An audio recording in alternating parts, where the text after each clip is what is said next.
She was brutally betrayed by her most trusted colleagues and aggressively introduced to the pavement by a massive truck. However, instead of dying, she snaps awake inside the body of a famously wicked queen, fated to be murdered by her own trusted confidants. Refusing to accept a second doomed ending, she uses her cutthroat corporate survival skills to completely break the original plot. When a treacherous noble proudly admits to attempting her assassination, she uses her absolute authority to casually rewrite his destiny, leaving the entire kingdom staring at her in utter shock. An evening shadow falls as our girl finds herself face to face with a hooded assassin. She questions his motives, but instead of offering a villainous monologue, he responds by plunging a knife directly into her stomach.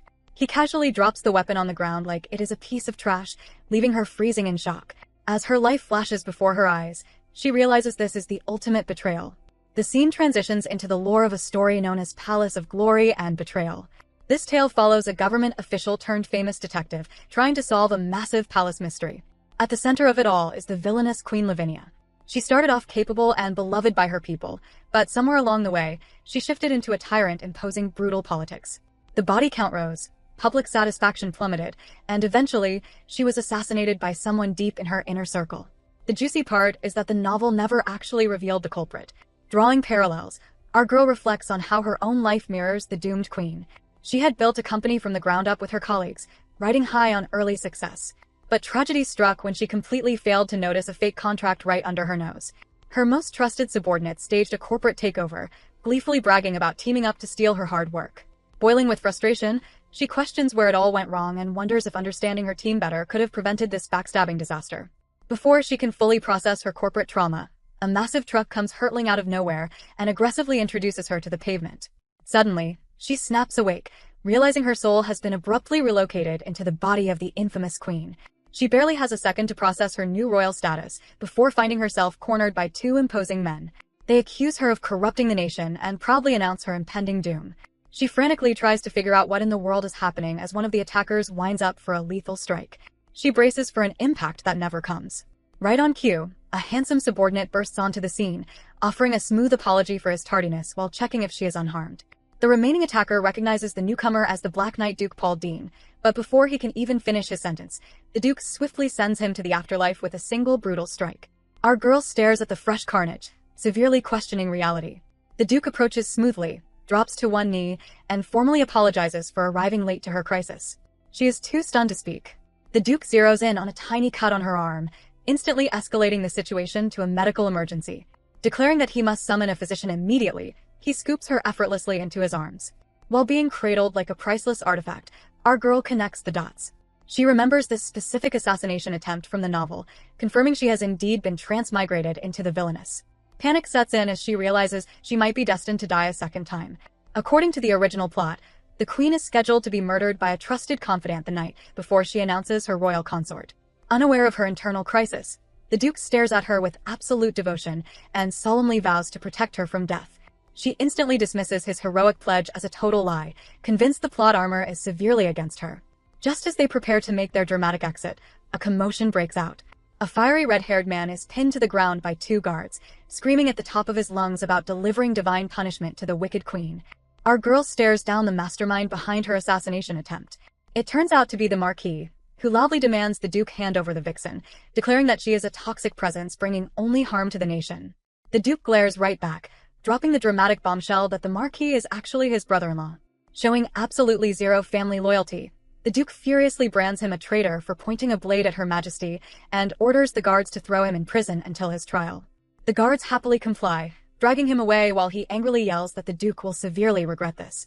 Completely unfazed by his relative's dramatic exit, the Duke smoothly turns to our girl and suggests they leave. Meanwhile, our girl is internally screaming, severely questioning what fresh disaster is going to hit her next. A few days later, the Marquis is put on trial for his treasonous life choices. Our girl manages to calm her racing heart, mentally channeling the endless, mind-numbing civil trials she sat through back in her past life as a company president. She knows she just needs to survive this courtroom drama. The head judge kicks things off, sternly asking if the Marquis admits to ordering the hit on the Queen. The Marquis proudly owns up to it, boldly declaring that the Western Territory is starving and drowning in taxes. Since the Queen completely abandoned them, he decided to personally deliver a very sharp, pointy brand of justice. Listening to his heroic speech, our girl pieces together his character from the novel. She remembers the Marquis was a man so overflowing with justice that it became an actual hazard. He had begged the original Lavinia for help, got completely ghosted, and decided murder was the only logical next step. In the original plot, Lavinia ruthlessly executed him and his entire clan without batting an eye. This total massacre included his wife, who just so happened to be the Duke's sister. Naturally, having your entire family slaughtered by your boss kind of kills the workplace morale, which caused the Duke to harbor a massive grudge and ultimately made him the prime suspect for Lavinia's future murder. Back in reality, the Marquis is still running his mouth, proudly stating that a queen who abandons her people is pure evil. The courtroom peanut gallery instantly starts gossiping, completely agreeing that the queen is useless, neglects the West, and proves that a female monarch is a terrible idea. Hearing the entire room openly roast her, our girl realizes she literally has zero allies. The novel dictated that she would die a miserable, lonely death, but she absolutely refuses to let her subscription to life get cancelled like that. Cutting through the chatter, the judge sentences the Marquis to death and asks the Duke, acting as defense counsel, if he has any objections. The Duke violently clenches his fist. Fighting a massive internal battle, he decides his duty as the royal guardian overrides his family tree and firmly states he has no objections to his brother-in-law getting permanently deleted. Realizing that letting the Marquis die will instantly lock her back into the villainous route, our girl loudly objects to the sentence. Sparing his life, she uses her absolute authority to completely rewrite his fate. She appoints him as the Reconstruction Officer of the Western Territory, drops a massive 5-year tax exemption on the famine-struck areas, and casually orders him to fix the entire region. The Marquis looks at her like she just grew a second head, but quickly scrambles to agree, promising he will make it happen. Extremely satisfied with her quick thinking, our girl declares the case closed, prompting the judge to officially adjourn the court. As the room empties out, the crowd and the Duke are left standing there, staring in utter shock at the fact that the wicked queen just solved a national crisis with basic empathy. Later, our girl collapses in her room, completely drained of her will to live. She decides being a monarch is infinitely more exhausting than surviving back-to-back corporate meetings, but finds comfort in knowing she is successfully changing her doomed ending. Her brief moment of peace is interrupted when the Duke enters the room. He bows deeply, completely overflowing with gratitude, and thanks her for saving his brother-in-law's life. He vows to remember this massive favor for the rest of his life. Our girl quickly deflects, acting like it was no big deal, while internally sweating over the fact that she literally only did it to save her own neck. The Duke romantically adds that her judgment did not just save his family, but it also saved his heart. Just as she is starting to relax, our girl's eyes lock onto a very familiar, very sharp dagger. Her panic instantly reboots as she remembers a terrifying detail from the novel. The weapon used to eventually murder Lavinia was a dagger left at the crime scene, which was a specific dagger that Lavinia had gifted to the Duke to celebrate his promotion. Staring at the potential murder weapon, she realizes her fiercely loyal knight might still be her future assassin. Acting on pure survival instinct, she bluntly informs the Duke that she is considering firing him from his royal guard duties. He looks completely derailed by the sudden HR violation and frantically asks why. She straight up tells him there is a solid chance he might betray her just like the Marquis did.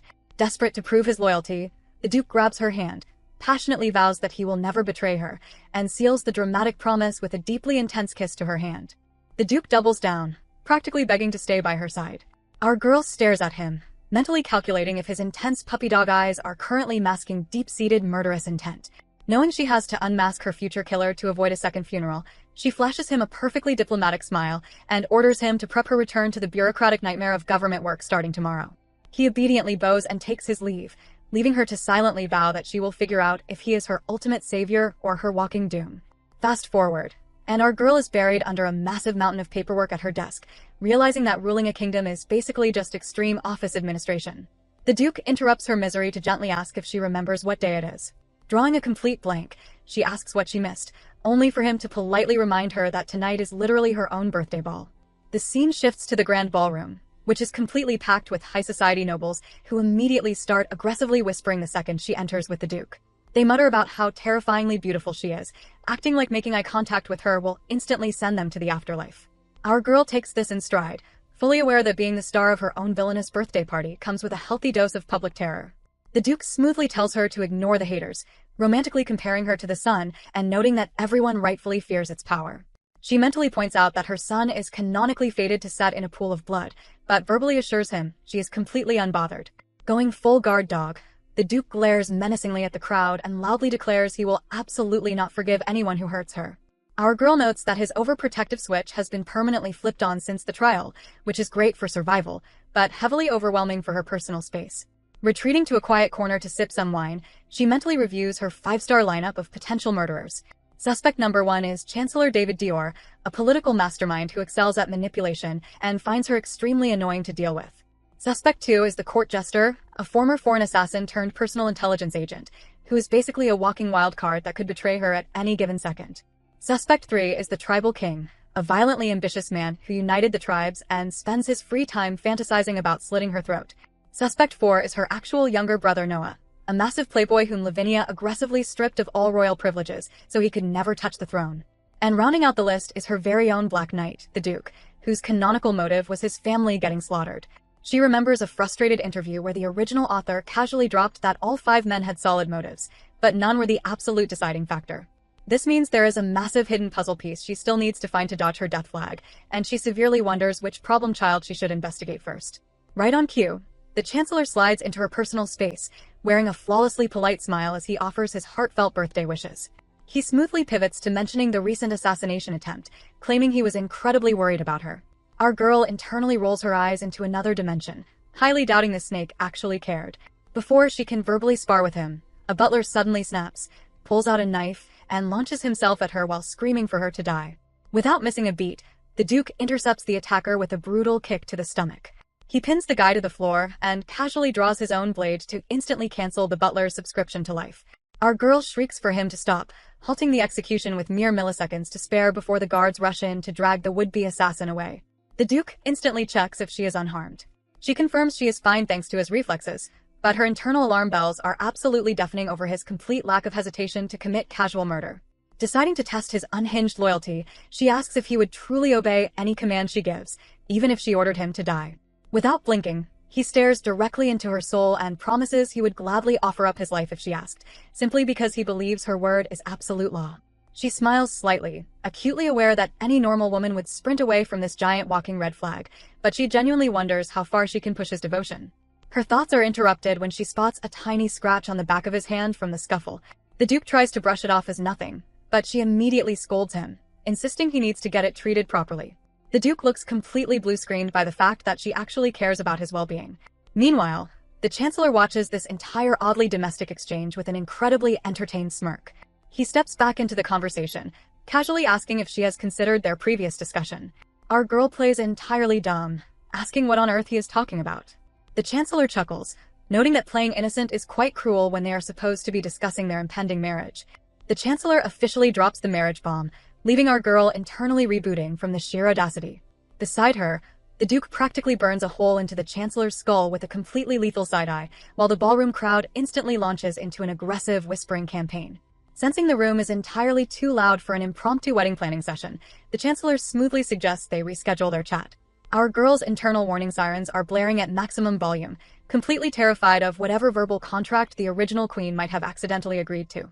She mentally locks down her defenses, slaps on a painfully fake smile, and acts like she is looking forward to it, fully aware that surviving this palace means trusting absolutely nobody. Fast forward to a private garden tea party, where the Chancellor treats his marriage pitch exactly like a corporate merger. He breaks down the logistics, explaining that she is the glittering symbol of high society, and he is the political heavyweight who runs the nation. Joining forces would simply be a massive win-win for both of their careers. Our girl sips her tea, forced to admit that his business logic is incredibly solid. However, the novel's tragic lore suddenly floods her brain. The original Lavinia actually fell for this exact pitch, deeply trusting his shiny promise of lifelong protection. But the second the rings were on, the Chancellor went completely rogue. He started aggressively passing laws behind her back, loudly claiming to everyone that he had her royal seal of approval. When the original queen confronted him for treating her like a glorified rubber stamp, he basically told her to sit down, hand over her authority, and let him run the country. Realizing she was nothing but a political stepping stone, Lavinia furiously forced a divorce. The split completely tanked the Chancellor's standing in the political world, leaving him drowning in a massive pool of hatred for his former wife. Back in the present, the Chancellor stands up and leans in entirely too close, invading her personal space to promise that if he becomes her consort, he will personally crush any political complaints against her. Knowing exactly how this scam ends, our girl decides to completely derail his ambitions, hoping to shake loose some clues about her future murder. Flashing a dangerously polite smile, she casually drops a nuke on his ego, sweetly informing him that he is simply not enough of a man to be her husband. The Chancellor looks like his brain just hit a severe system error. He scrambles to ask exactly how he is lacking, Reaching out to tap him under the chin like a disappointed teacher, she explains that her husband needs to be the absolute pinnacle of capability and trust, and currently, he does not even make the podium. The Chancellor jerks back, bitterly listing off her other heavily armed options like the Duke or the Tribal King, before desperately asking what he needs to do to win her undivided attention. Pivoting seamlessly into interrogation mode, our girl casually brings up the recent assassination attempt at her party, specifically noting how incredibly unfazed he seemed during the chaos. Playing the innocent card, he credits his calm demeanor to his past military service. Our girl mentally files that terrifying fun fact away. If he has military stealth training, he is more than capable of sneaking into her bedroom and introducing her to a fatal dagger. Trying to salvage his romantic momentum, he grabs her hand, swears to personally hunt down any clues about the culprit, and dramatically kisses her knuckles before strutting away. Left alone, our girl physically shudders, hoping the original queen's ghost is enjoying that brutal rejection, while severely questioning if anyone in this entire kingdom is actually sane. Meanwhile, the Chancellor retreats to his office, heavily annoyed that his flawless proposal got thrown out the window. When his lackey asks for the next play, the Chancellor declares he will manipulate the citizens who love the Queen to systematically corner her into marriage. The lackey cautiously asks what happens if she still refuses. Flashing a smile that looks like it was constructed purely from bad intentions, the Chancellor drops his polite facade and vows to take her by force. Oblivious to her newly upgraded stalker, our girl heads outside and spots the Duke standing guard like a very handsome, completely frozen statue. She asks if he has been waiting there this entire time, and he seriously confirms he was just securing the perimeter for her safety. Reaching out, she touches his freezing face, absolutely shocked to realize he has been standing out there since the afternoon. He stares intensely into her eyes, completely dismissing the freezing temperatures as irrelevant. She severely wonders why he is going to such extreme lengths just because she saved his in-laws. Even though he might theoretically be the one to end her life later with his shiny dagger, she decides to blindly trust his unhinged loyalty for now. Flashing him a warm smile, she tells him to follow her, noting she has a very specific favor to ask. Our girl leads the Duke to a small table, sitting down for a private chat. She leans in and seriously asks him to investigate the Chancellor's background, dropping the heavy manipulation tactic that he is literally the only person she can trust with this task. The Duke looks momentarily stunned that she would entrust him with something so huge, but he immediately snaps into action. He passionately vows to take full responsibility, promising to ruthlessly tear through the Chancellor's entire life, from his official paperwork down to his most private secrets, searching for anything remotely suspicious. Our girl is a little taken aback by his intense dedication, but sincerely thanks him. As he flashes a bright, happy smile, she mentally notes that he is like a completely different person when he is not actively trying to end someone's life. The scene shifts back to the royal office, where one of the palace employees finishes giving a report. Our girl sincerely thanks him, stating that his explanation made things very clear. The entire room of employees looks completely shocked that the famously wicked queen actually expressed basic gratitude. Our girl internally reflects on the novel's lore, recalling that the original Lavinia let paranoia consume her. After being betrayed once, she treated literally everyone like a hostile enemy. Our girl realizes that while there are definitely people out to get her, the regular palace staff genuinely do good work. As she takes the paperwork, she formally tells them she is relying on all of them. Her mental priority list is clear. Step 1 is to surround herself with capable people she can actually trust. Then her eyes land on the Chancellor, who is casually lounging in the office. She glares at him, deeply questioning why he is even breathing the same air as her. He spots her unhappy expression and smoothly asks if she is upset that he is there. She dryly asks why she would be, and he points out that her annoyance is loudly written all over her face. She looks away, choosing not to grace that with a response. The Chancellor then smoothly justifies his presence, noting that since she was recently injured, it is only natural for him, as the Chancellor, to physically support her. Our girl begrudgingly admits that makes sense. The employees start whispering in awe as they watch the two of them work. Despite their obvious tension, they are both blasting through paperwork at terrifying speeds. Even our girl has to mentally admit that having the Chancellor around makes the workflow significantly smoother. Seizing the opportunity to flex his competence, the Chancellor leans in entirely too close and arrogantly tells her he needs her to recognize that he is more capable than anyone else, heavily implying he wants her to recognize his worth as her future husband. Our girl simply looks away and tells him to do whatever he wants. Suddenly remembering a previous gift, she asks him about a massive bouquet of flowers he had sent. He plays it off as a small token, but then smoothly offers to prepare an even more extravagant gift next time. He also casually mentions he could lend her some of his excellent personnel to help with the workload. Our girl expertly dodges the trap, coolly stating she will just accept the sentiment and nothing more. She mentally calculates that accepting his subordinates would basically mean inviting a bunch of highly trained spies into her office, and she absolutely cannot afford to owe a massive favor to her potential murderer. Taking the hint, The Chancellor formally excuses himself and leaves. As soon as the door clicks shut, the atmosphere in the room instantly lifts, and the employees happily get back to working alongside our girl. Meanwhile, the Chancellor is internally throwing a tiny tantrum. He thinks to himself that since he went out of his way to make time for her, the absolute least she could do is act a little happier to see him. As he walks down the hall, he spots the Duke standing guard outside. The Chancellor smirks and mockingly thanks the Duke for waiting for him. The Duke flatly responds that he was absolutely not doing that. The Chancellor ignores him, smoothly noting that the Duke is as quiet and unreadable as ever, which is exactly why Her Majesty likes him so much. He also points out that the Duke seems to be in a weirdly good mood today. The Duke just smirks to himself, internally agreeing that he is actually feeling pretty great. The Chancellor sarcastically thanks him for the little chat and walks away, leaving the Duke standing there in silence. Back in the office, the Duke enters the room to find our girl happily munching on snacks. She looks up, mildly embarrassed, and quickly explains she is using the Pomodoro technique, claiming that taking proper snack breaks severely boosts efficiency. She offers him a biscuit, and the Duke accepts it, looking deeply honored by the baked good. Later, our girl casually asks one of her employees why the Chancellor is constantly lingering around her office like a lost, heavily armed puppy. The employee looks at her like it is incredibly obvious, explaining that the Chancellor desperately wants the position of royal consort. He notes that the entire political world is basically shaking with anticipation over who will win the royal lottery and produce an heir. Everyone is violently curious about who will secure the seat next to Her Majesty. Our girl asks if the consort position is really that big of a deal, and the employee basically confirms it is the most highly contested prize in the kingdom. Our girl mentally processes this, realizing the situation is basically a high-stakes, reverse-harem with a massive side of impending death. In the original story, after divorcing the Chancellor, Lavinia tried to take a new consort, but she was brutally murdered the night before the official announcement. This means the consort announcement is the literal deadline for her life. For now, everything feels surprisingly peaceful, and she sincerely wishes it could just stay this way. Unfortunately, the universe hates her. The scene shifts to a dark, shadowy room where an unknown figure violently smashes the glass case of a jewel. The figure aggressively clenches the stolen gem in their fist, furiously declaring they will not forgive the Queen and vowing to get absolute revenge. Our girl stands in the middle of the treasure vault, confirming with the Duke that this is exactly where the heavily guarded national artifact was stolen. The Duke explains that the vault only hosts exhibitions twice a year during spring and autumn. Since it is currently closed off to the public with strictly limited access, this was definitely an inside job. He hands her a dramatic little piece of paper left at the crime scene. The note smugly thanks them for their sloppy security, brags about stealing the Tears of Dawn, and aggressively calls the Queen trash who ignores her rotting kingdom and has absolutely no right to sit on the throne. Our girl stares at the insulting paper, utterly baffled that someone stole a priceless artifact just to be a dedicated hater. She mentally flips through the novel's plot, recalling that the original Queen threw a massive tantrum over this exact incident and blindly interrogated half the palace. Wondering if the security actually was a complete joke, she asks the Duke.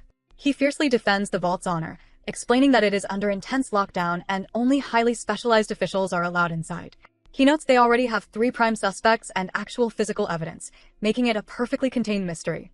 The Duke casually adds that a crime like this would be impossible for anyone involved in management, with the sole exception of the single most dangerous person in the entire palace.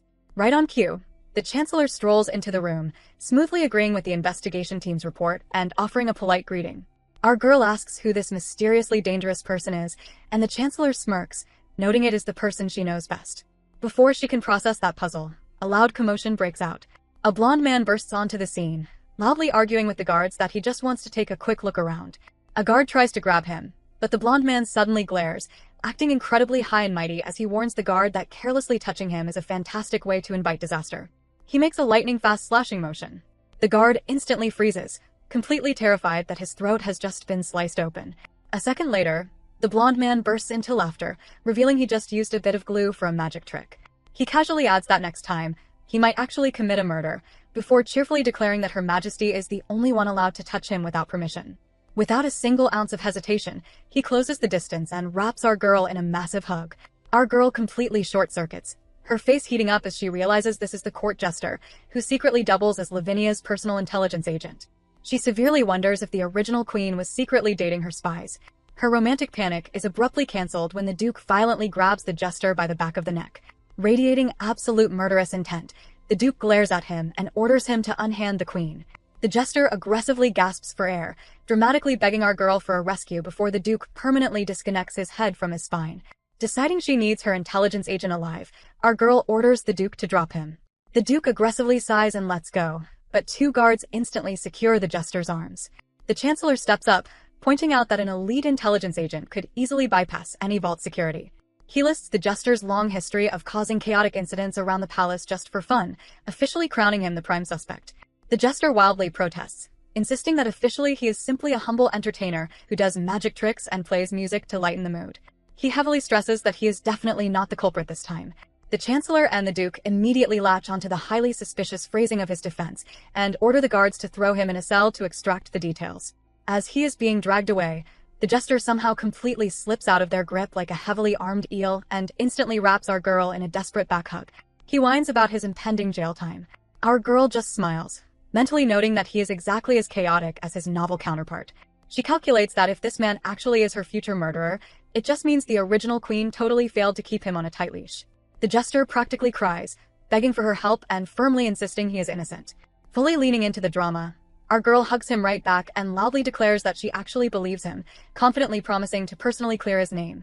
Following her bold declaration to blindly prove the jester's innocence, the Duke and the Chancellor look like they just suffered simultaneous brain glitches. Meanwhile, our girl is having a massive internal panic attack. She realizes she just confidently promised to solve a major crime despite having zero actual detective experience and absolutely no idea if her chaotic intelligence agent is even innocent. Faking it until she makes it, she orders them to show her the way so she can officially interrogate the suspects. The interrogation kicks off with suspect number 1, an overseer named Colette. When the Duke demands an alibi, she politely claims she was innocently organizing paperwork in her room. Next up is suspect number 2, another overseer named Annie, who smugly declares she was probably just sleeping. Finally, suspect number 3, the chief supervisor Julian, initially stays completely silent before nervously admitting she had sneaked out into town to grab some drinks. She immediately backpedals, awkwardly looking away and violently insisting it is not a regular habit. Our girl mentally notes that absolutely none of them have a verifiable alibi. She points out to the Duke that any of these 3 women could easily be the thief. Refusing to hit a dead end, she dramatically slams her hands on the table and orders everyone back to the crime scene. Back at the vault, the Duke drops another massive investigative headache. He explains that they found personal items belonging to all 3 suspects scattered right at the scene. They recovered Colette's pen, Annie's earring, and Julian's pocket watch. This means either one of them dropped their item while committing the robbery, or someone purposely planted an entire lost and found bin to frame them. Our girl's brain feels like a Windows update stuck at 99%, realizing there is zero logical way to narrow this down just yet. Later, she is sitting alone at her desk when the jester magically appears in her personal space. He casually asks if she has figured out the culprit, to which she quietly admits she is still thinking. He cheerfully suggests the case is headed for a total dead end and the treasure is gone forever. Trying to assert some royal authority, our girl puts on her absolute most intimidating glare. She sharply informs him that if the thief remains uncaught, she will systematically punish everyone involved, including him. Instead of being terrified, the jester flashes a deeply unhinged smile and completely agrees. He leans dangerously close to her face and proposes a terrifyingly simple solution. They should just murder all the suspects right now. He enthusiastically volunteers to go start the bloodbath immediately. He then tilts his head, noting that her current hesitation is highly unusual. Normally, the queen would be screaming, physically throwing things, and demanding he execute people on the spot. Hearing this, our girl connects the horrifying dots. She realizes the original Lavinia's intense paranoia forced this man to do some absolutely atrocious things. Completely ignoring her internal horror, the jester eagerly grabs her hand and kisses it. He passionately declares he is practically vibrating with excitement to watch her fly into a terrifying rage and casually asks who they should execute first. Realizing his devotion to the queen is basically a full-blown mental illness, our girl firmly shuts him down. She reminds him that the thief's note was a direct insult to the queen herself. She strictly orders him not to lay a single finger on anyone, demanding he just sit quietly and watch her solve the case. The jester looks genuinely shocked by her composed, non-murderous response. He starts casually flicking a lethal little knife around, purring that he is very much looking forward to the show. With a quick flick of his wrist, he performs a magic trick, transforming the deadly blade into a beautiful rose. He hands it to her, softly noting that this feels exactly like the day they first met, though he assumes she has completely forgotten their promise. Our girl mentally short-circuits, having absolutely no idea what promise he is talking about. Before she can ask, he smoothly steps in, plants a kiss right on her cheek, and formally bows. He dramatically declares that watching her shine on stage is his only reason for living. Suddenly, a massive gust of wind sweeps through the room. Our girl blinks, and the jester is suddenly standing dangerously on the edge of the balcony. He calls out that he is really looking forward to her performance before casually throwing himself right off the ledge. She rushes over in a total panic to check where on earth he went, but he has completely vanished into thin air. Left entirely alone, our girl seriously questions how the original queen survived managing this chaotic walking red flag, concluding that absolutely no one could ever truly control a man like that. Deciding she desperately needs to cool her head, she wanders down the corridor. She mentally pieces together the fragmented clues, the smashed glass, the heavily insulting message card, and the highly convenient dropped items. She realizes the culprit is not even trying to hide. In fact, they are going out of their way to directly provoke her. She severely wonders what their actual endgame is. Her intense brainstorming is violently interrupted by loud shouting. She peeks around the corner and spots suspect number 1 and suspect number 2 aggressively screaming that the entire disaster is the other's fault. Our girl overhears suspect number 2 violently slap suspect number 1 across the face, aggressively screaming that she left all the vault work to her, and this entire disaster is entirely her fault for slacking off. Suspect number 1 trembles and stammers out a pathetic apology. Suddenly, suspect number 3 swoops in to play peacekeeper, telling number 2 to calm down because Colette clearly works very hard. But then she drops a heavily loaded warning, telling Colette not to do anything that will sell the rest of them out. Eavesdropping on this entire mess, our girl mentally roasts the Duke. She deeply questions his definition of strict state control and decides the palace management needs a severe overhaul. Realizing this situation feels significantly less like a high-stakes criminal investigation and way more like a toxic corporate internal audit, she instantly figures out exactly who the real culprit is. She swiftly tracks down the Duke and hands him a very specific background check to complete before the final confrontation. The scene shifts back to the interrogation room, where our girl confidently faces the 3 suspects and the highly entertained jester. Suspect number 2 nervously asks if she actually identified the thief. Our girl confirms she has, but smoothly pivots to the actual motive. She points out that if someone just wanted to steal the treasure, they would have done it cleanly. Instead, the thief went out of their way to leave a highly insulting message meant to force the queen to notice the rotting reality at her feet. Locking eyes with her target, our girl officially names Overseer Colette as the mastermind. The other 2 suspects look like their brains just suffered a catastrophic system failure. Colette tries to play innocent, demanding proof and pointing out that based on the vague alibis and the dropped evidence, any of them could be guilty on paper. Our girl completely shuts down her defense. She explains that while anyone could have theoretically swiped the treasure, the real trick was stealing the planted evidence. Suspect number 2 and 3 instantly realize their earring and pocket watch had mysteriously vanished right before the heist. Our girl turns back to Colette, noting she always keeps her specific pen on her person. Stealing all 3 personal items to plant at the scene required some serious dedication. Internally, our girl had already ordered the Duke to investigate exactly who stole the earring and the watch. She already has rock-solid proof, but gently encourages Colette to turn herself in to earn a lighter sentence. Realizing she is completely cornered, Colette drops the innocent act. She bluntly states there is no way she can talk her way out of this, brutally roasting the other 2 suspects by adding that idiots like them could never pull off a national heist anyway. When suspect number 3 stupidly asks why she would do something so foolish, Colette completely snaps, calling them the absolute fools. Our girl steps in to lay out the real tragedy. Colette knew that stealing a national treasure would inevitably trigger a massive, unavoidable royal investigation. That investigation would legally expose how the other 2 suspects spent all their time slacking off, neglecting their vault duties, and ruthlessly bullying Colette by dumping all the work on her. Colette essentially weaponized the Wicked Queen's terrifying reputation, aiming for absolute mutual destruction. She wanted to drag her toxic co-workers down with her, fully willing to be executed as long as her bullies burned too. The Duke formally declares that stealing national treasure is an unforgivable crime and orders the guards to take her away. But our girl steps directly in front of her. Her past-life corporate trauma is violently triggered by the blatant power harassment, completely refusing to let a heavily overworked, highly capable employee go down like this. Flashing a brilliant smile, she casually asks Colette if she is interested in a massive career promotion. Colette looks like she just got hit by a truck, entirely too stunned to speak, so our girl cheerfully answers for her, declaring that she absolutely is. The Duke tries to protest this major HR violation, but our girl aggressively pivots to the 2 bullies. She drops her friendly demeanor and vows to personally and ruthlessly crack down on their slacking and workplace harassment, advising them to thoroughly prepare for their incoming nightmare. The 2 bullies instantly collapse to their knees in absolute terror. The Duke seamlessly switches into intimidation mode, radiating lethal energy as he drags the 2 terrified slackers away for a very intense interrogation. Left completely alone with the jester, he stares at her in absolute awe, praising her for actually solving the case when he never expected her to pull it off.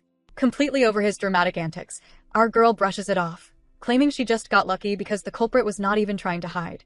The jester flashes a highly suspicious smile, pointing out that the old version of her would have gone completely mad with rage and ordered everyone executed on the spot. Our girl simply states she is not that kind of person anymore. The jester stares at her, dropping his playful act entirely, and softly asks why she went out of her way to protect him. The scene transitions to a flashback of the actual day the jester first tried to assassinate the queen. He is running for his life through the palace, severely battered and bleeding out, while the Duke barks orders at a squad of heavily armed guards to capture and kill the assassin at all costs. Bleeding onto the palace floors, the jester mentally kicks himself. He had originally taken the hit job simply because assassinating a legendary queen sounded incredibly fun, but he now realizes that trying to solo storm a royal castle was a massive tactical error. Just as he accepts that getting cornered like a rat is a highly anticlimactic way to die, the original Lavinia suddenly walks into the corridor, looking absolutely majestic. Believing his luck has completely turned around, he smiles and confirms her identity. When she calmly answers yes, he brandishes his little knife and playfully warns her that walking alone at night is a fantastic way to get attacked by bad men. Lavinia just flashes an insanely confident smile and asks if he is implying he is not one of those bad men. Her complete lack of fear throws him off. But before he can actually attack, the Duke and his guards burst onto the scene. The Duke fiercely orders the assassin to step away from the queen. The jester acts sarcastically confused, heavily implying that given their current distance, he can absolutely sever the queen's neck before the guards can even blink. Deciding he might as well take the monarch down with him, he braces for his final strike. Instead of retreating like the Duke commands, Lavinia actually takes a step forward. Closing the distance herself, she casually demands to know his name. Extremely confused by this sudden, weirdly personal interview, he gives his name as Jack. Lavinia smoothly decides his name is acceptable. The jester playfully points out that he is seconds away from getting violently murdered by her guards, but he smugly notes that dying as the man who assassinated the legendary queen will make him famous forever. Lavinia actually laughs out loud, mocking him for caring so much about what other people think. The jester completely freezes, entirely baffled that this woman is laughing in the face of an armed, bleeding assassin. Lavinia then completely ignores him, casually walking past him and dropping a massive bombshell on the Duke. She loudly declares that she actually really likes this man, orders the Duke to pretend this entire assassination attempt never happened, and demands the assassin's injuries be treated immediately. The Duke looks like he just suffered a massive mental breakdown and tries to protest, but Lavinia shoots him a terrifying glare and asks if he is currently deaf to her orders. The Duke instantly folds, bowing and agreeing to comply. Lavinia casually turns back to the completely stunned jester, tells him he officially works for her now, and wishes him luck enjoying his new life. Back in the present, the jester drops his playful facade and seriously asks our girl why she protected him from the false theft charges. Our girl simply replies that she heard him firmly plead his innocence, and she is not the kind of person to blindly ignore someone begging for their life. The jester breaks into a massive, highly entertained laugh. When she awkwardly asks what is so funny, he notes that she has not changed at all since the day they first met. Deciding to properly pay his debts, he casually pulls out a sealed envelope and hands it over. He explains it contains highly classified intel stolen from a neighboring country, completely with a few extra bonus secrets just for fun. Our girl stares at the envelope, deeply impressed that for someone who constantly acts like a complete clown, he is actually a terrifyingly competent spy. The jester smoothly pivots, complimenting her performance during the interrogation. He affectionately compares her to Elise, the famous palace detective that everyone is currently gossiping about. Hearing that name, our girl's brain immediately connects the dots. Elise is the actual protagonist of this entire novel, a genius civil officer who solves palace mysteries. Our girl realizes that if she can track down the protagonist, Elise might actually be able to solve Lavinia's future murder before it even happens. Before she can fully process this game-changing plan, the jester grabs her hand, passionately kisses it, and dramatically requests they have another delightful time together soon. With a final bow, he completely vanishes into thin air like a literal magician. Our girl shouts for him to wait, desperately needing to ask him more questions, but he is already long gone. She sighs in heavy frustration, realizing she just survived an entire crisis and still failed to secure a single solid clue about her impending death, heavily complaining that every man surrounding Lavinia is selfishly uncooperative. A few days later, our girl is sitting at her desk, confirming the jester's wild backstory with the Duke. She realizes that the original Lavinia was either incredibly broad-minded or just severely reckless to recruit her own assassin. The Duke solemnly confirms the jester's history, noting that the jester's elite intelligence work officially cleared his assassination record, but adding that he personally strongly dislikes the man. Our girl mentally notes that the deeply serious Duke and the chaotic jester are polar opposites. When she asks about the jester's official title, the Duke aggressively sighs and explains the jester literally made up the position just for fun, and the original queen actually signed off on it. Their serious meeting is interrupted when Colette, the actual national treasure thief, walks in carrying a massive stack of paperwork. Our girl had boldly appointed her former criminal as her new personal secretary, realizing that anyone capable of single-handedly managing the vault while possessing the sheer guts to insult the queen directly is basically the ultimate employee. When our girl casually asks where Colette actually hid the stolen national treasure, the Duke shoots Colette an absolutely lethal glare and coldly explains it was found stuffed in a hidden compartment inside her personal bookshelf. Our girl quickly tells the Duke to stop bullying her new secretary. Looking at the incredibly tense dynamic between her deadly knight and her criminal secretary, our girl feels a weird sense of hope. She calculates that if she keeps aggressively recruiting capable allies and systematically knocking out her problems one by one, she might actually survive this novel. She mentally marks the Duke down as a solid ally, before pivoting back to business. She tells Colette to clear her afternoon schedule because they have a very specific project to tackle. The scene shifts to the afternoon, revealing our girl standing in the garden directing four muscular men who are aggressively attempting to scale a massive wall with a heavy rope, looking exactly like they are staging a highly coordinated prison break. Watching four thoroughly exhausted guards aggressively struggle to climb a wall with a simple rope, our girl realizes that a physical security audit is absolutely necessary. To catch Lavinia's future assassin, she desperately needs to figure out exactly how someone could break into her royal bedroom. The guards look like their souls are practically leaving their bodies from the physical exertion, leading her to conclude that forcing non-experts to do extreme parkour is probably a massive human resources violation. Her corporate crisis is interrupted when the jester suddenly pops up right behind her. Peeking over her shoulder, he cheerfully notes that while the climbing exercise looks incredibly fun, it is way too intense for a bunch of amateurs. Without waiting for an invitation, he casually strolls up to the wall and scales the entire thing barehanded, reaching the balcony without breaking a single drop of sweat. Our girl stares at him in absolute awe. Noting that this was not even the real, heavily trapped wall, she instantly informs him that he is officially hired for a very specific job. We jump into a quick flashback where our girl lays out the ultimate security test. She formally orders the jester to break into her actual bedroom.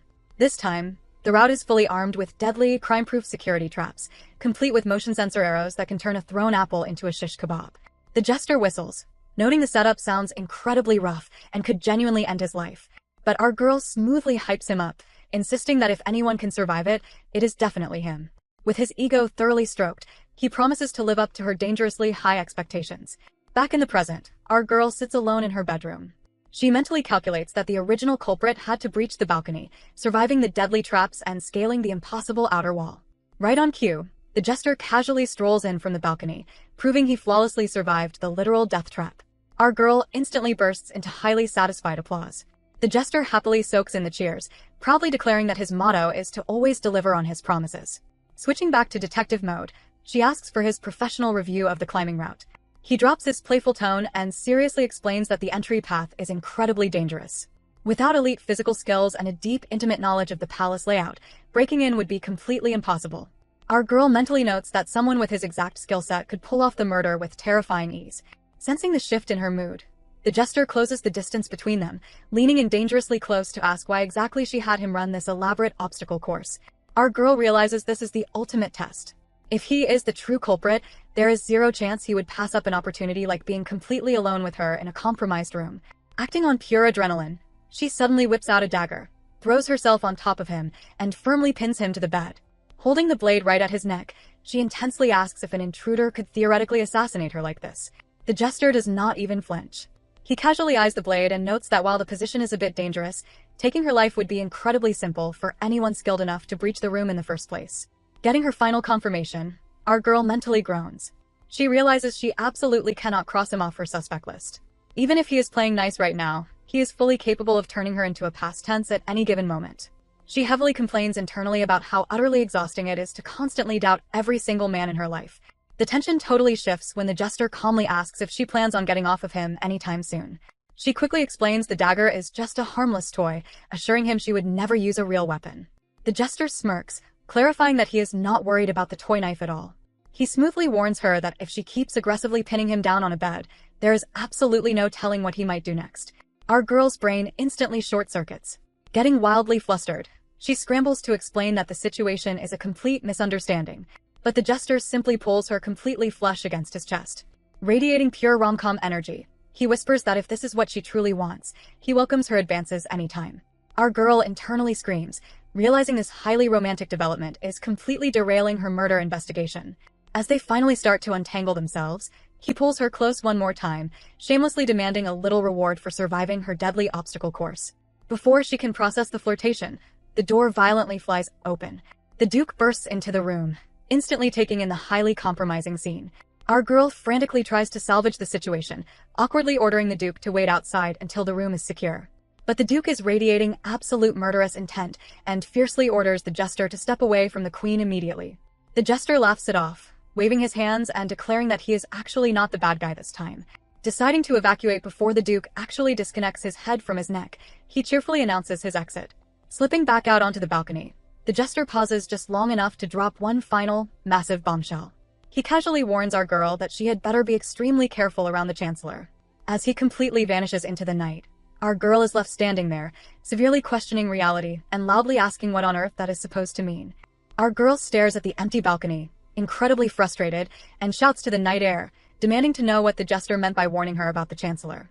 The jester's voice echoes back from the darkness, teasingly telling her that she will completely understand once she actually looks into him. With that extremely vague clue, he completely vanishes into thin air. The scene shifts to our girl's office. She sits at her desk, flanked by the Duke and her new secretary Colette. The Duke solemnly hands over a thick file, confirming it is the complete background report she requested on the Chancellor. Our girl thanks him and dives right into the paperwork. The report details Chancellor David Dior's meteoric rise. Born as the second son of a humble shoemaker in the lower town, he was officially a commoner. However, he possessed a terrifying level of natural charisma, successfully launching multiple massive business ventures. After wrapping up his mandatory military service, he pivoted directly into politics, fully backed by several highly powerful patrons. He aggressively pushed popular policies, instantly won over the public, and shattered national records by becoming the youngest chancellor in the country's history at only 22 years old. Reading the report, our girl mentally notes that he is a brutally ambitious workaholic. But the jester's final warning echoes in her mind, heavily urging her to dig deeper. She turns to Colette and explains her current survival strategy. Since half the kingdom is apparently unhappy that she is queen, she desperately needs to systematically figure out who is an actual ally and who is an active threat. She orders Colette to ruthlessly dig into the Chancellor's private schedule and track all of his movements. Later, while walking down the corridor, the Duke notes that the Chancellor has been holding suspiciously frequent meetings with the Western Lords. Colette chimes in, reporting that the Chancellor is officially scheduled to go on a hunting trip with them this coming weekend. Our girl asks for clarification on what a royal hunting trip actually entails. Colette explains it is a highly popular activity among male nobles, where they basically compete over who can kill the biggest animal and violently flatter each other over it. She notes it is entirely a game of networking, hospitality, and enforcing social ranks. Our girl mentally translates this, realizing that a royal hunting trip is basically just a high-stakes, extremely violent version of a corporate golf outing. Deciding she needs to see the Chancellor in his natural political habitat, she figures that letting an ambitious politician run wild without supervision is a terrible idea. She turns to the Duke and casually asks if he happens to be good at hunting. Meanwhile, in his office, the Chancellor practically rolls his eyes at his subordinate, stating he plans to just half-heartedly suffer through the trip. But the subordinate drops a massive bomb, revealing that Her Majesty officially RSVP'd. The Chancellor looks like his brain just suffered a critical system error, loudly asking what she is thinking. A few days later, the hunting trip kicks off. Our girl arrives flawlessly dressed for the occasion alongside the Duke. She immediately spots the Chancellor looking incredibly stressed. Feigning innocence, she casually asks if something is wrong, cheerfully noting it is perfect hunting weather and he looks entirely too gloomy. The Chancellor quickly recovers, smoothly complimenting her outfit before turning his attention to the Duke. He notes that it is incredibly rare to see the stoic Black Knight at a social hunting event. The Duke flatly responds that he is strictly there to attend to Her Majesty. The Chancellor smirks, noting that the famously emotionless Duke seems to possess a surprising amount of passion when it comes to Lady Lavinia. Internally, the Chancellor is completely spiraling. He watches the Duke gently teach the Queen how to handle a crossbow and admits he has absolutely no idea what she is currently plotting. Trying to insert himself into the narrative, he approaches her and smoothly offers her a pair of hunting gloves. He warns her to be careful, advises her not to stray from the Duke's side, and politely excuses himself to head deeper into the woods. As he walks away, he mentally curses himself, severely questioning why he is awkwardly forcing his goodwill on her. Watching him leave, our girl is equally confused, wondering if his consideration is genuine or if he is currently plotting a massive trap. Her thoughts are interrupted when Marquis Karamari, the man who originally plotted her assassination, approaches.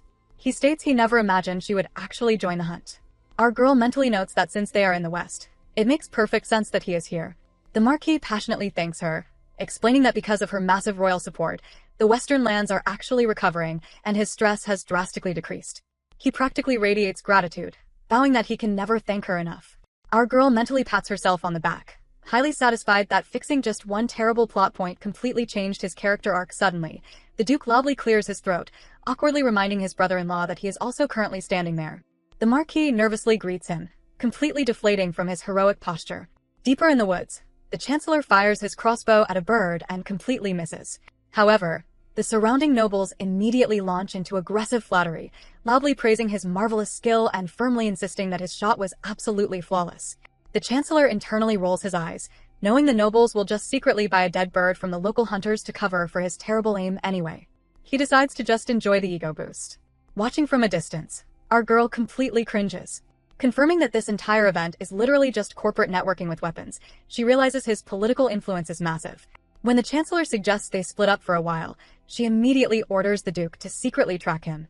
As they tail the Chancellor, our girl asks the Marquis why David Dior is so insanely popular. The Marquis explains that the Chancellor is an absolute master at making allies by finding a common enemy. He expertly rallies people together by uniting them in hatred against a single target. Our girl instantly realizes that she, the famously wicked Queen Lavinia, is literally the perfect common enemy.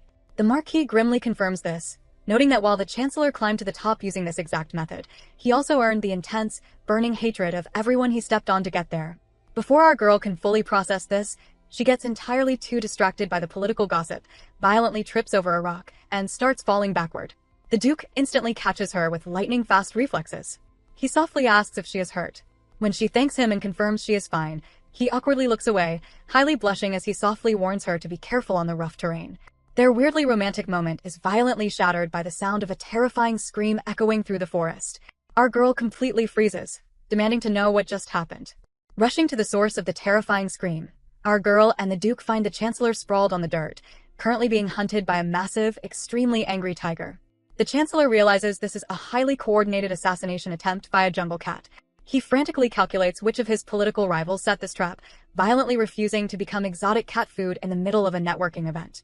Just as the beast leaps for the killing blow, our girl blindly fires her crossbow. Against all logical odds, the arrow actually hits the target. Her brain practically buffers in shock at her own accuracy. Before the tiger can recover from the sudden piercing, the Duke swoops in and cleanly slices the massive beast into a permanent nap. When the other nobles finally catch up to the scene, our girl instantly launches into a fake applause. She loudly praises the Chancellor's brilliant marksmanship and the Duke's flawless swordplay, completely rewriting history on the spot. The Chancellor shoots her a highly confused look. Leaning in, she quietly explains that being rescued by the famously wicked Queen would completely tank his political reputation. Besides, she severely wants to avoid the spotlight and absolutely loves the idea of him owing her a massive favor. Taking the hint, the Chancellor smoothly accepts the unearned praises from the breathless nobles. The Duke quietly double-checks if she is really okay with handing over the glory. She waves it off and sincerely thanks him for his lethal reflexes. The Duke looks completely blue-screened by her sudden gratitude, awkwardly complimenting her archery skills, while our girl feels both highly validated and deeply unsettled by his intense blushing. Later that night, the palace party is buzzing with the newly fabricated heroic tale of the Chancellor and the Duke.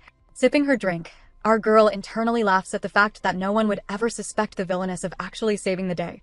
She tries to enjoy the peace, but catches several nobles making awkward eye contact and aggressively blushing at her, making her feel highly uncomfortable in her own ballroom. The Chancellor suddenly approaches, pulling her away from the crowd and out onto the balcony, with the Duke silently trailing them like a heavily armed shadow. Our girl severely wonders why the ultimate networking addict is abandoning his own victory party right when he is the hero of the hour. The Chancellor stares at the moon, formally thanking her for saving his life and praising her hidden combat talent. She quickly deflects, insisting it was pure, unadulterated luck. Dropping the small talk, the Chancellor drops a massive political nuke. He reveals that the assassin from her birthday party was hired by none other than Field Marshal Colbert, the Army's Supreme Commander. Apparently, the Iron Blood is an aggressive traditionalist who completely despises women in power and firmly believes the throne belongs exclusively to a man. Our girl mentally notes that his medieval misogyny leaves her completely speechless. The Chancellor further explains that the military is desperate to stage a coup, and their golden ticket is Noah, Lavinia's actual younger brother, and one of her top murder suspects. Handing her a sleek black envelope, the Chancellor casually offers his own private intel on the military, heavily suggesting she unleash her chaotic jester to investigate the military's movements. Utterly stunned by this massive handout, our girl accidentally lets her inner monologue slip, bluntly asking what his actual motive is.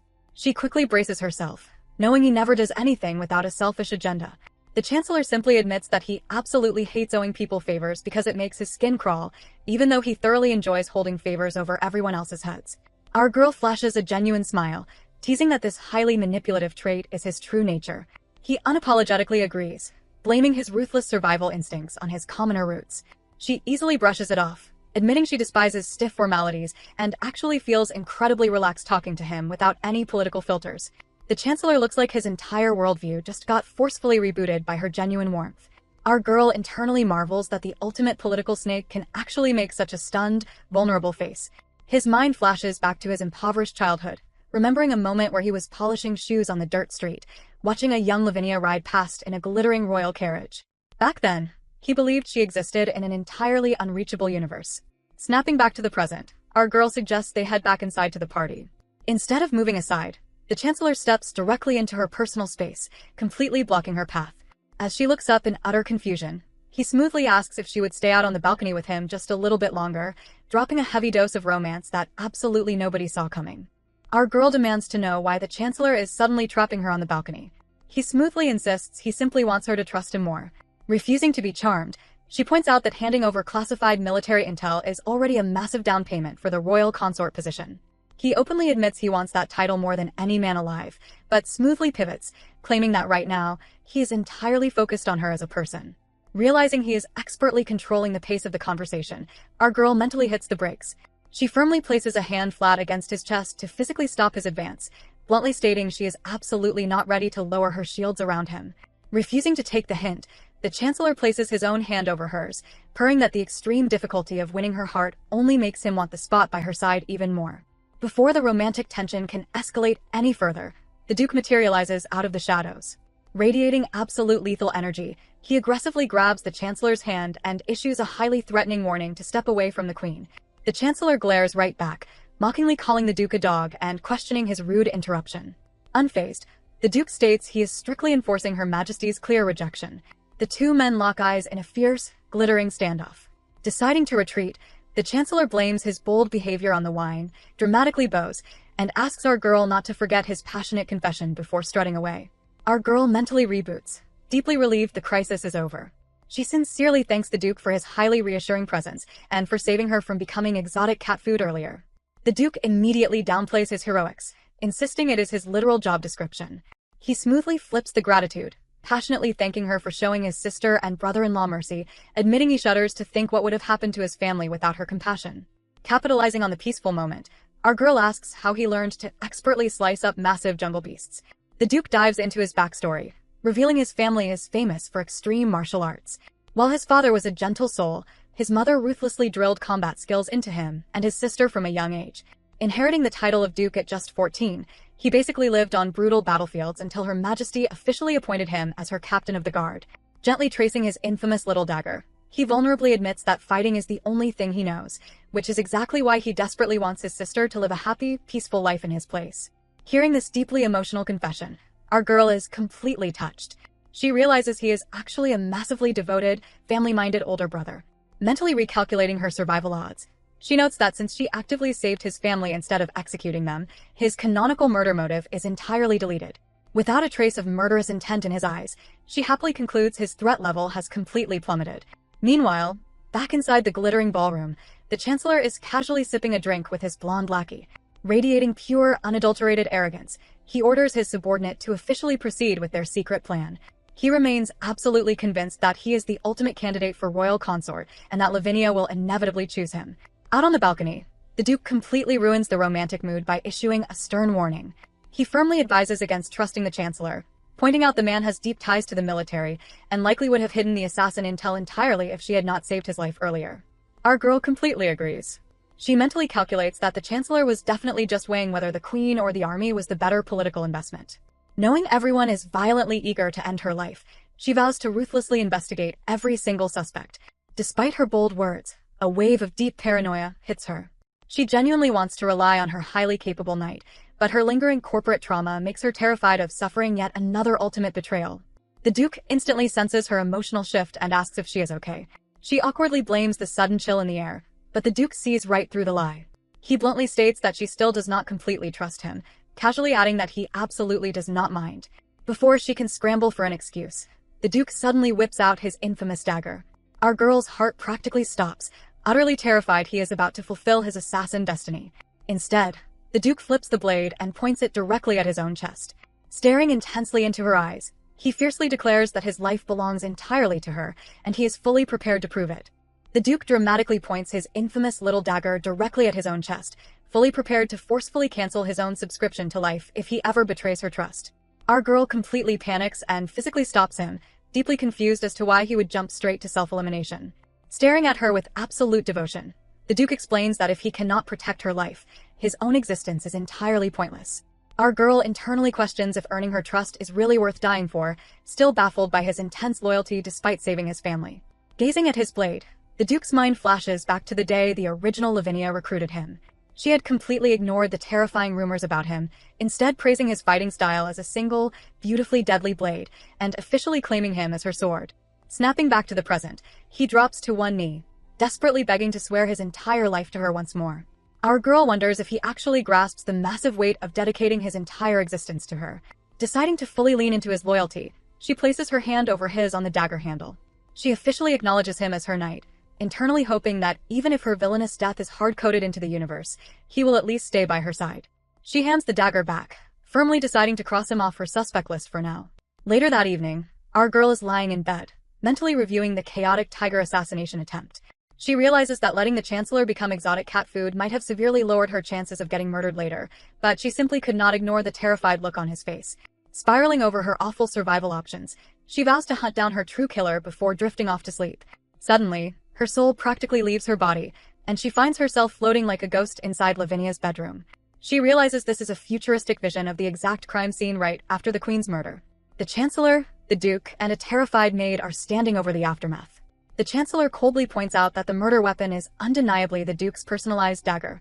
The Duke completely freezes in absolute shock. As he furiously tries to lunge forward, the royal guards instantly block him. The Chancellor ruthlessly warns him that they are both prime suspects and aggressively advises him to stop acting so incredibly guilty. Before the Duke can explode, a blonde woman steps into the room. It is Elise, the novel's brilliant detective protagonist. She calmly tells the Duke to stand down, confidently promising to uncover the true culprit. Our girl abruptly wakes up, her entire body feeling like it was run over by a heavy carriage thanks to the intense prophetic dream. Before she can even process the trauma, she hears aggressive shouting outside. Following the noise, she spots the blonde detective from her dream dropping absolute truth bombs on a crowd. Channeling pure genius energy, Elise drops her famous catchphrase about eliminating the impossible before entirely dismantling a sweaty Viscount's alibi. She flawlessly explains how he shot a beast with a stimulant-laced rifle bullet to trigger a frenzy, and then dramatically sliced his own arm with a knife to play the innocent victim. The Chancellor steps up, inspecting the Viscount's arm and confirming it is a clean blade cut, not a jagged animal scratch. Realizing he is completely cornered, the Viscount instantly folds, dropping to his knees and crying that he was just following orders. Our girl watches the heroine brutally and mercilessly solve the case, exactly like she was described in the novel. She calculates that making friends with the genius protagonist is the ultimate survival cheat code. Stepping into the spotlight, our girl gracefully praises Elise's flawless deduction. Flashing her most charming smile, she casually invites the detective to a private tea party. Elise's brain practically short-circuits, completely baffled and terrified that the kingdom's famously wicked queen just casually asked her on a friend date. Fast forward to the tea party, where our girl is waiting at a meticulously arranged table in a massive garden. The blonde detective, Elise, arrives looking entirely out of her element. Our girl warmly welcomes her, gesturing to a table completely overflowing with cakes, pastries, and high-end tea. Elise looks completely shocked by the extravagant spread. Our girl casually tells her to help herself to whatever she likes, mentally patting herself on the back. She remembers from the novel that Elise has a massive sweet tooth, and calculates that if she can bribe the genius detective with enough sugar, she might actually borrow her deductive reasoning skills to avoid a premature death. Elise takes a polite bite before immediately dropping her detective skills on the table. She bluntly asks if Her Majesty summoned her to consult on a specific case, noting the highly suspicious number of incidents surrounding the Queen lately. Our girl's brain practically stutters. She realizes that trying to casually bribe the greatest detective in the kingdom with cake was incredibly naive. Deciding to just go for it, she casually drops a hypothetical scenario. If a woman is surrounded by 5 men, and one of them is secretly plotting her murder, how exactly would someone go about unmasking him? Elise blinks in surprise at the highly specific and terrifying hypothetical, but immediately shifts into detective mode. She explains that if the murder has not happened yet, you desperately need to find clear, undeniable signs of murderous intent. Our girl agrees, noting that any decent assassin would actively hide their intent. Elise nods, explaining that taking a life puts a massive psychological strain on the human heart. Normally, people live with heavy chains holding back that dark urge. However, when a specific trigger snaps those chains, the culprit crosses the line into murder. Elise calmly adds that there are terrifying exceptions, specifically, people who never had those chains to begin with. Hearing that, our girl's brain immediately flashes an image of the highly unhinged jester. As for the Duke, she genuinely believes he will not betray her, but acknowledges he is absolutely merciless toward his enemies. She sincerely thanks Elise for the terrifyingly accurate psychological profile. Elise brightens up, completely thrilled to have helped. Our girl smiles, promising to return the favor if Elise ever needs anything. Taking the offer immediately, Elise blushes deeply and nervously asks Her Majesty for romantic advice, specifically asking how to get closer to a man she likes. Our girl mentally squeals, immediately knowing exactly who she is talking about. It is Duke William Alfred, the official male lead of the novel, the powerful noble who constantly protects Elise from palace bullies and supports her detective work. The slow burn, unspoken romance between them kept the novel's readers completely on the edge of their seats. Elise nervously explains that the man has a significantly higher status than her, and she constantly worries that she is just bothering him. Our girl mentally contrasts Elise's incredibly wholesome, peaceful romance problem with her own daily struggle to avoid getting stabbed. Channeling her inner romantic guru, she gently advises Elise that while considering status is important, her own feelings are what truly matter. She warmly encourages the detective to treasure her emotions so that when the perfect chance arrives, she can confidently confess. Elise lights up like a Christmas tree, practically vibrating with happiness. She earnestly thanks the Queen, declaring she feels completely re-energized. Our girl mentally restrains herself, desperately wanting to drop a dozen spoilers from her novel knowledge to speedrun their romance, but firmly decides to hold back. Just as Elise nervously stammers that the Duke is a wonderful man, the actual Duke Claude materializes out of thin air right behind her, radiating his usual intense, intimidating energy. Elise practically jumps out of her skin in sheer terror, frantically apologizing for staying too long before violently bowing and sprinting away from the terrifying knight. Our girl completely ignores her panicked exit, warmly thanking Claude for bringing her the requested documents and praising him for always being so helpful. Claude quietly confirms the delivery, but as our girl mentally celebrates successfully befriending the protagonist, Claude abruptly speaks up. He flatly states that he is also a duke. Our girl blanks, letting out a highly confused noise. Claude awkwardly mutters that the Duke who serves Her Majesty is, before abruptly cutting himself off and looking away, highly embarrassed. Our girl severely questions why her fiercely lethal knight is suddenly sulking over another man's title, but her train of thought immediately derails. Connecting the dots, she realizes that if Elise is actively seeking romantic advice, the male lead, Duke William Alfred, should be making his grand entrance into the plot any second now. Her internal warning sirens instantly start blaring at maximum volume, convinced a massive disaster is approaching. A while later, a teacup violently shatters on the floor. Someone screams in absolute terror that Duke William Alfred has just collapsed, while Noah, the Queen's famously exiled younger brother, screams the Duke's name in pure panic. The young prince is hosting a lovely tea party. Duke William takes a sip of his tea and immediately hits the pavement. Utter chaos ensues. People frantically scream for William to stay with them and yell for a doctor, completely horrified by his sudden collapse. The scene shifts as the Duke rushes over to our girl with terrible news, announcing that her younger brother, Noah, has been arrested. Our heroine's brain momentarily short-circuits. She severely questions why on earth Noah would be arrested as a suspected culprit, trying to make sense of the madness while briskly walking down to the dungeon. Arriving at the cell, Noah looks up and weakly calls for his sister. Our girl stares at him, suddenly struck by the realization that the male lead of the novel looks infinitely more stunning in real life than on the page. She simply listens as the gorgeous prisoner apologizes for showing her such a disgraceful sight after being apart for so long. She demands to know exactly what happened. Noah explains there was an attempted poisoning at his tea party, and the victim was Duke William. As soon as William drank the tea Noah recommended, he passed out and has not woken up since. Because the poison was exclusively found in William's cup, the guards immediately took Noah into custody. Our girl loudly protests that throwing him in a cell is going way too far without actual proof. The Duke stands in silence for a second before gently reminding her that she was actually the one who ordered Noah to be instantly imprisoned if he ever caused trouble. Our girl mentally curses the original Lavinia for leaving her with this PR disaster. Noah graciously takes the blame, apologizing for hosting the party and causing her a headache. Our heroine realizes with a heavy heart that this boy genuinely adores his older sister from the bottom of his heart, despite her treating him like absolute garbage. She knows that in mystery plots, a deeply devoted sibling turning to hatred is a guaranteed recipe for murder. Deciding that leaving him to rot and build resentment is terrible for her life expectancy, she figures this is the perfect chance to win him over instead.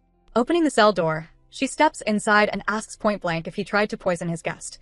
Noah vehemently denies it, insisting he would never hurt his friend. Our girl offers a warm smile and promises to believe him. She already knows the real culprit because this exact case happened in the novel, so she vows to catch the true criminal and gently pats him on the head, telling him to sit tight. Noah is so overwhelmed by her basic human decency that his eyeballs start sweating with joy. He flashes a bright smile, begging his sister not to overwork herself. Back in the corridor, the Duke admits he never expected Her Majesty to be so incredibly gentle with her brother. Our girl confesses that her heart has always been embarrassingly weak for pretty faces, even knowing he is a potential threat. She mentally scolds herself, realizing this exact softness is how she lost her company in her past life. She verbally notes how cruel she is for stripping away his rights only to show kindness on a random whim.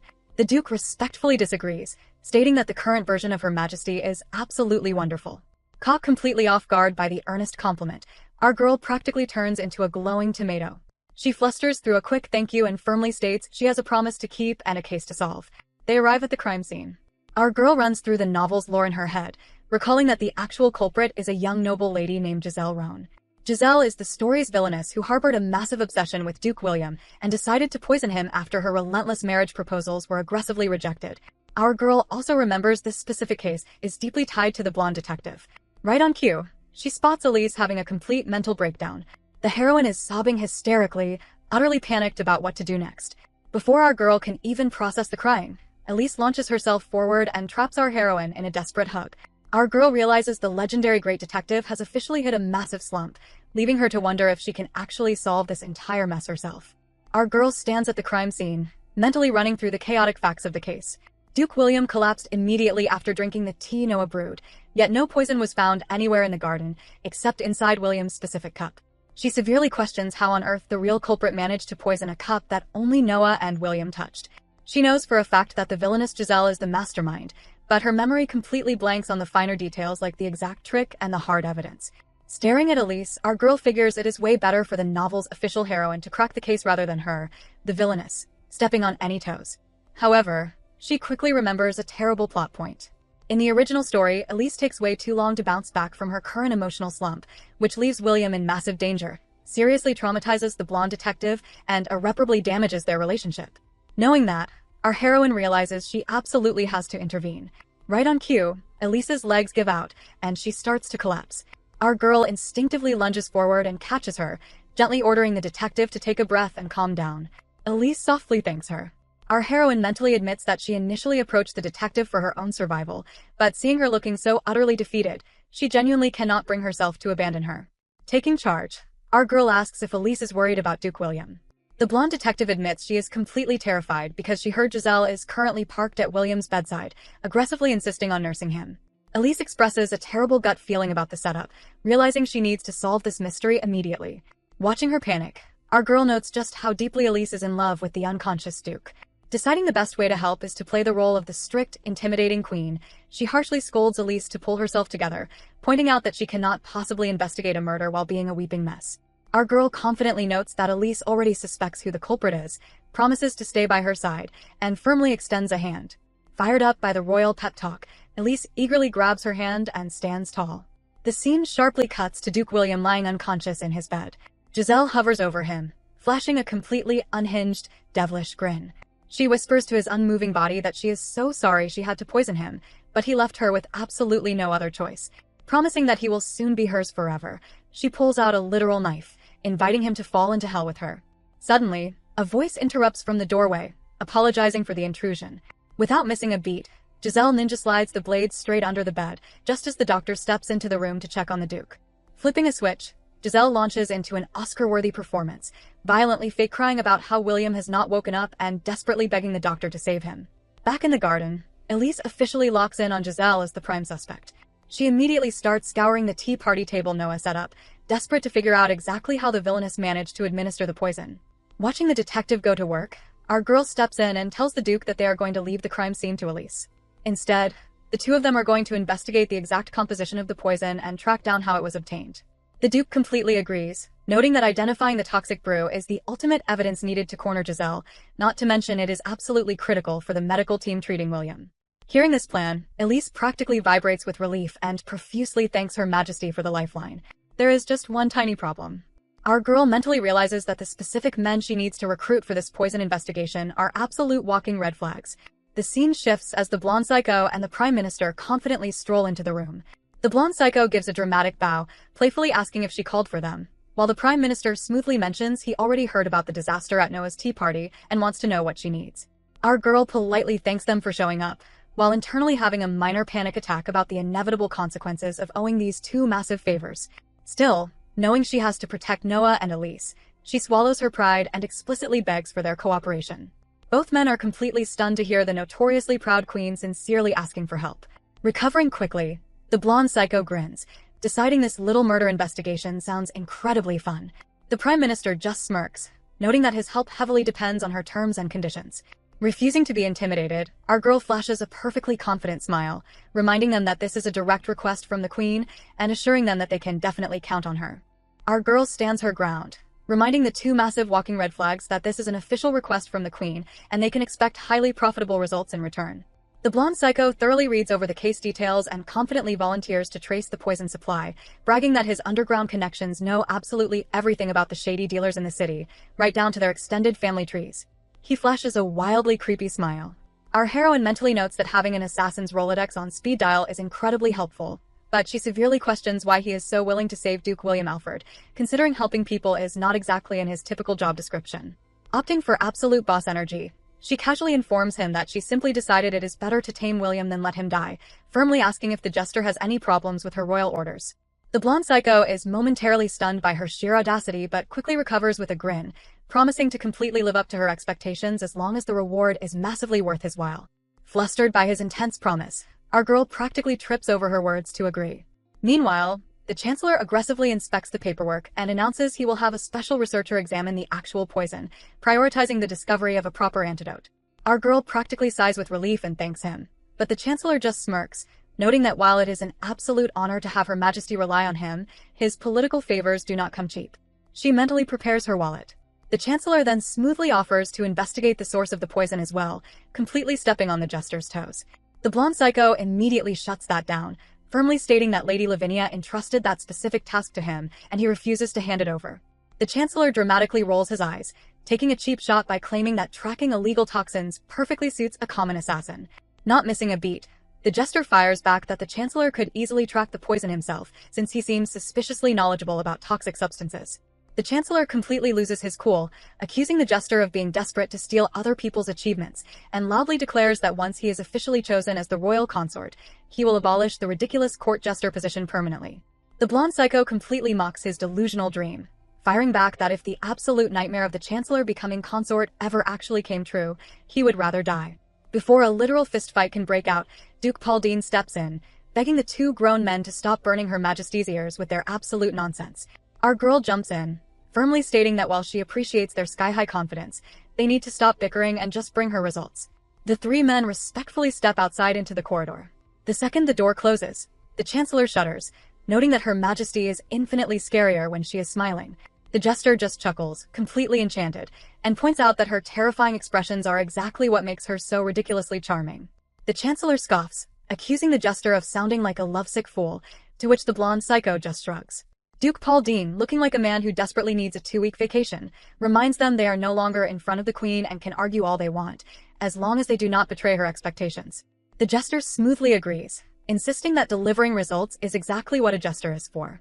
The Chancellor firmly reiterates that he is the only man suited to be royal consort and promises to prove it. They storm off in opposite directions, leaving Duke Pauldine standing alone, completely drained of his will to live by their exhausting drama. The scene sharply cuts back to the unconscious Duke William Alfred. Giselle is practically glued to his bedside, leaning over him like a sleep paralysis demon.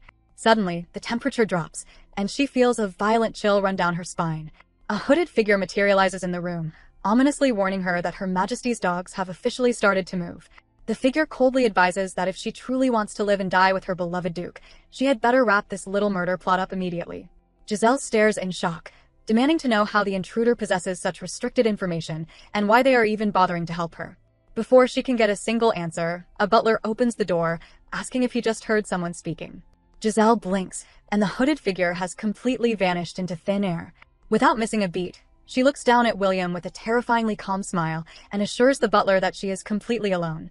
Meanwhile, our girl glances over at Elise, mentally wondering if the blonde detective has managed to unearth any actual clues while she was busy wrangling her chaotic male leads.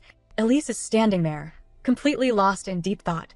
The detective casually mutters that the culprit never physically touched the teacup, meaning they had to use a completely different trick to bypass the security and slip the poison in. She admits she is 99% of the way there, but just cannot snap the final puzzle pieces together. Our girl gently places a hand on her shoulder, radiating supportive sister energy, and promises that she believes in her ability to find the answer. Utterly taken aback by the genuine encouragement, Elise flashes a soft smile and playfully asks how Her Majesty thinks the poison was delivered. Our girl instantly freezes. She frantically searches her memories of the original novel, trying to dig up the murder trick, but her brain completely flatlines. Realizing she is running on fumes, she mentally complains that her brain is practically begging for a massive dose of sugar. Elise giggles at the Queen's very public internal crisis, noting that burning too many brain cells always makes a person crave sweets. But right in the middle of her laugh, a light bulb completely shatters above the detective's head. Our girl's eyes go wide, asking if she finally cracked it. With absolute confidence, Elise firmly announces that she has completely figured out the culprit's trick. Back in the sick room, the villainess pulls out a dagger, dramatically professing her twisted love for the unconscious Duke William. Just as she prepares to plunge the blade into his chest, the door flies open. Our girl, Noah, and Elise completely crash the murder party. Giselle whips around in utter shock. Our heroine casually orders her to drop the knife, boldly announcing that the gig is up and they already know she poisoned the Duke. Playing the absolute fool, Giselle fiercely insists she is just nursing him back to health and has no earthly idea what they are talking about. Our girl mentally sighs, noting that in her past corporate life, this would be an immediate citizen's arrest, but she decides to play by the novel's rules and let the blonde detective have her big protagonist moment. Elise steps up and confidently breaks down the entire crime from start to finish. Giselle stubbornly denies it, loudly arguing that Noah handed William the tea directly, leaving her with zero physical opportunity to tamper with the cup. Duke Claude completely loses his patience. He rests his hand on his sword hilt and bluntly asks our girl if he should just go ahead and slice the stubbornly ignorant villainess into bite-sized pieces. Our heroine quickly tells him to hold his horses, insisting they let Elise finish her brilliant deduction. The detective happily obliges, explaining that the poison was never actually in the teacup itself, but cleverly hidden in the communal sugar pot. She reveals that Giselle swapped in completely colorless, highly toxic sugar cubes. Knowing William had a massive sweet tooth and consistently added sugar to his tea, she simply waited for him to receive his cup and let him unknowingly poison himself. Then, amidst the chaotic screaming when he hit the pavement, she quietly fished the remaining toxic cubes out of the pot. Giselle stares in horror as the detective flawlessly unravels her plot. Our girl jumps back into the conversation, casually mentioning that they already know the exact poison used and have perfectly tracked down her shady underground supplier. Dropping the final hammer, she points out that Giselle completely changed her outfit immediately after the tea party. Our heroine gleefully deduces that the original dress is probably marinating in toxic sugar grains since she had to stash the evidence on her person. She mentally wonders if the villainess is finally ready to throw in the towel. Instead of surrendering, Giselle completely snaps. Noah steps forward, genuinely asking why on earth she would do something so horrible to her supposed friend. The villainess shrieks that a useless, decorative prince could never possibly comprehend the sheer agony of dying for unrequited love. Our girl's brain completely stalls on the word dying. Duke Claude helpfully translates the local crazy talk, explaining that a fanatical cult in the kingdom genuinely believes that if you murder the person you love, you permanently steal their soul and get to spend eternity together in hell. Our girl realizes this chick is attempting a highly romanticized, literal murder-suicide pact. Claude mentions the kingdom aggressively cracked down on this unhinged belief, but it clearly survived among the youth. Fired up, Elise steps forward, fiercely declaring she will never let Giselle hurt William ever again. However, the villainess slyly hides her dagger behind her back. Our girl mentally screams as the detective marches right into the danger zone. In a flash, Giselle grabs Elise and holds the blade directly to her throat, screaming at everyone to get out so she can die with William, or else the civil officer gets a permanent haircut. Our heroine mentally facepalms at this absolute train wreck of a situation. Duke Claude is entirely unfazed by the hostage crisis. He fully prepares to draw his sword, coldly informing Giselle that using a government employee as a meat shield does absolutely nothing to scare him. He promises that the millisecond she actually hurts Elise, her own life is instantly over. Giselle freezes in sheer terror as Claude strictly orders her not to move a single muscle. Our girl hits peak panic mode, realizing the ruthless Duke might actually slice straight through the heroine just to neutralize the threat. Knowing she needs to pull aggro immediately to save Elise, our girl flashes a wicked, mocking smile. She completely roasts the villainess, calling her a pathetic fool for thinking she could ever claim William's heart by stealing his life. She laughs right in Giselle's face, promising her that even in the deepest, darkest pits of hell, the only thing William will ever give her is pure, unfiltered hatred. The psychological damage is super effective. Giselle completely loses her grip on reality, violently shoves Elise out of the way, and lunges straight at our girl with the dagger raised. Before the blade can even get close, Noah launches himself right in front of his sister. He catches the deadly blade with his bare hands, the sharp metal slicing deep into his palms. Blood drips down his fingers, but our boy does not even flinch. Glaring down at the villainess, he coldly states that he does not care if she used his tea party for murder, but he promises to end her life right then and there for daring to threaten a single hair on his sister's head. Giselle yanks her dagger back, but the damage is already done. Noah intercepts the blade with his bare hands, the sharp metal slicing deep into his palms, but our boy does not even flinch. Our girl stares at him, completely shell-shocked. He feels entirely different from the timid kid she met earlier. Duke Claude swiftly steps in and physically subdues the screaming villainess, officially bringing the messy hostage crisis to an end. Completely ignoring the chaos and his own actively bleeding hands, Noah turns his full attention to his sister and softly asks if she is hurt. Our girl stammers that she is perfectly fine, loudly pointing out that he is the one leaking blood everywhere. Noah just smiles, genuinely relieved that she is safe. He reaches out and gently touches her cheek, accidentally smudging a little bit of blood on her face. Our girl freezes, severely questioning if anyone could genuinely go this far just out of pure sibling affection. Snapping out of her shock, our girl grabs a handkerchief and frantically starts cleaning his wounded hands. She yells at Elise to go fetch a doctor immediately, and the blonde detective sprints off to get help. Our heroine deeply thanks Noah for saving her life, but strictly scolds him for being so incredibly reckless. Internally, she notes that she thought she was just perfectly playing the role of a concerned sister, but this kid's intense devotion feels heavy and dangerously real. She firmly orders him to take better care of himself. Noah happily agrees, admitting that his hands hurt like crazy, but he is absolutely thrilled he could take her pain in her place. He flashes a sickeningly sweet smile. Our girl's soul practically leaves her body for a permanent vacation as a chilling realization hits her. She completely misjudged him. He is not just some weak little boy who needs protecting. This kid might actually be a monster. The scene shifts back to the sick room, where Elise is glued to Duke William's bedside. A quick flashback reveals the Chancellor handing Elise a specialized medicine, warning her that depending on William's exact condition, the antidote might not work perfectly. Back in the present, Elise firmly holds William's hand, desperately begging him to open his eyes. Like a scene straight out of a fairy tale, his eyelids finally flutter open. She gasps in shock, loudly calling his name. William looks up at her, his eyes welling up with tears, and softly confirms that it is really him. Blushing like a teenager, he drops the ultimate romantic line, telling the detective that because she stayed by his side the entire time, he could actually hear her sweet voice in his dreams. Standing off to the side, our girl quietly watches the main couple finally get their dramatic romantic reunion. A little while later, our girl and Noah are standing outside in the fresh air. Noah politely thanks his sister for everything she did today, but she quickly corrects him, pointing out that she is the one who owes him her life. Looking like a hopeful puppy, Noah begs her to please come visit him again. Our girl returns his smile and promises she will. But as she walks away, leaving a beaming Noah behind, her corporate brain starts overanalyzing the facts. Noah was the one who hosted the tea party. She seriously wonders if he actually noticed Giselle tampering with the sugar and deliberately overlooked the poison just to manufacture a crisis that would force Lavinia to visit him. Remembering his chilling confession that he did not mind Giselle using his tea party as long as his sister was unhurt, our girl realizes the murder case might be closed, but her personal stress levels have officially skyrocketed. Back in her office, our girl is going over the aftermath with her personal assistant. She mentally reviews Giselle's official confession. The villainess claimed she learned the sugar trick and secured the poison from a mysterious hooded man who completely hid his face. This exact same man is the one who warned Giselle that the Queen was launching an investigation. Our girl notes that the assassin who canonically murders Lavinia in the original novel is also famously described as wearing a hood, leaving her severely questioning if this is the exact same guy. Suddenly, her personal assistant interrupts the internal monologue with a massive confession of her own. She nervously admits that back during the National Treasure incident, when she was absolutely suffocating under a mountain of dumped paperwork, a hooded man randomly approached her and handed her a letter. The letter contained the exact patrol routes and shift times of the palace guards. The mystery man told her that how she used the information was entirely up to her. The assistant confesses she felt completely manipulated into a corner, but kept her mouth shut because she knew it would just sound like a pathetic excuse. Our girl's mind races. A hooded man secretly approaching government officials and nobles never happened in the original plot.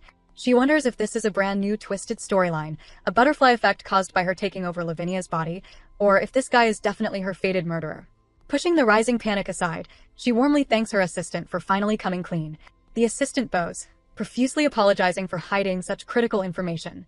Our girl brushes it off, but strictly orders her to keep this entire conversation a total secret. She insists there is zero need to stir up unnecessary panic, and explicitly forbids the assistant from breathing a word of this to Duke Pauldine or the Chancellor. The assistant immediately agrees. Our girl locks in, firmly repeating to herself that she absolutely must uncover the hooded man's true identity. The scene sharply cuts to Duke Claude, standing completely alone in front of a closed door and looking like a literal horror movie villain. And that's the end for today's recap. If you had fun, hit subscribe and turn on notifications. Your support keeps the recaps coming. Choose your next binge. At the top is a crowd pleaser, and the bottom is the latest chaos drop. Thanks for watching. Stay comfy, keep your popcorn ready, and I'll see you in the next one.